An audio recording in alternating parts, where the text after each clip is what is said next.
رسول الله رسول الله. Assalamu alaikum wa rahmatullahi wa barakatuh, dear brothers and sisters. This is your brother Omar Suleiman with Celebrate Mercy. You know, when the Prophet Muhammad, peace and blessings be upon him, received his first revelation, he was concerned. He didn't understand whether this was something that was coming from God or whether this was something that was coming from some other source, or whether this was something that was some supernatural experience. And he was concerned, and it was at that moment that he truly needed a form of reassurance. And he knew the right person to go to, because he ran to his wife Khadijah, may God be pleased with her, and he said to her the famous words, Zammiluni, Zammiluni, Dathiruni, Dathiruni, cover me up, embrace me, cover me up, embrace me.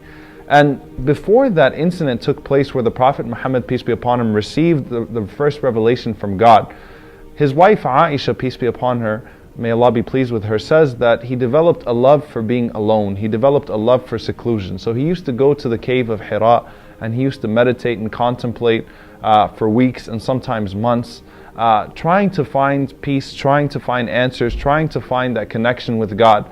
And then finally, when the revelation came to him, it was so powerful that he truly did not know how to handle it. Then came Khadijah, may God be pleased with her, the wife of the Prophet Muhammad, peace be upon him, who was there to reassure him.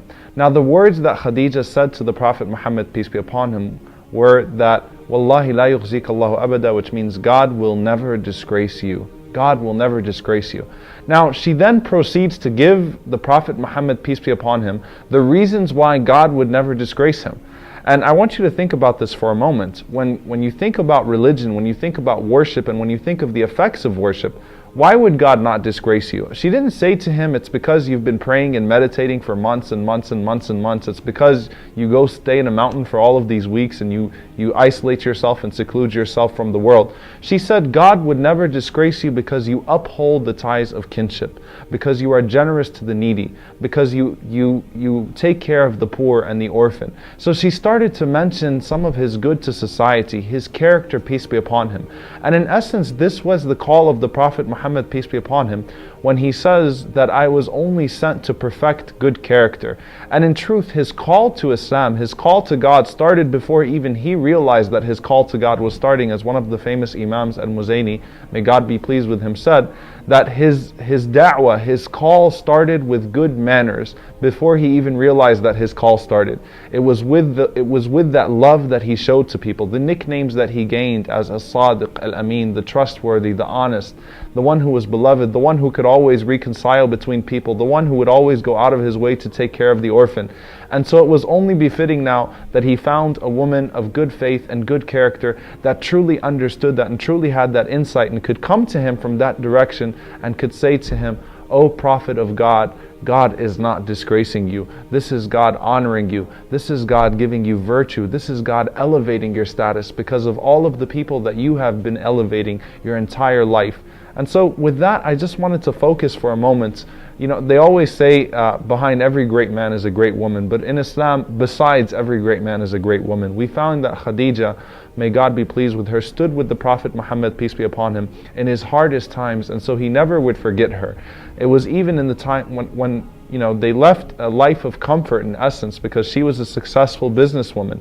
Even whenever they were forced to abandon that comfort and were all of a sudden placed under economic boycott, which would eventually result in the death of Khadijah, may God be pleased with her, because she was forced to eat only leaves. Even with that, she never complained to the Prophet Muhammad, peace be upon him. She never said to the Prophet Muhammad, peace be upon him, what is this mess that you've gotten us into? She only spoke words of encouragement and reassurance. And so we need to learn that as individuals sometimes, with our husbands and with our wives and with our parents and with our children, with our brothers and our sisters.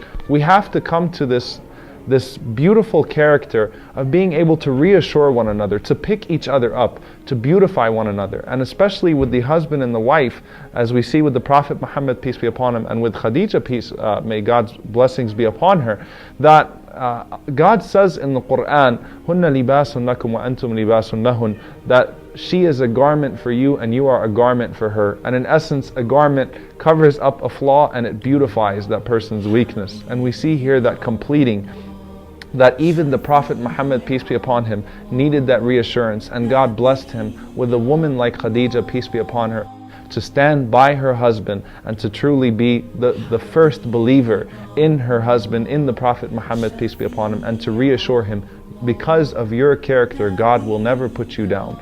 So we ask God to give us that same exalted character.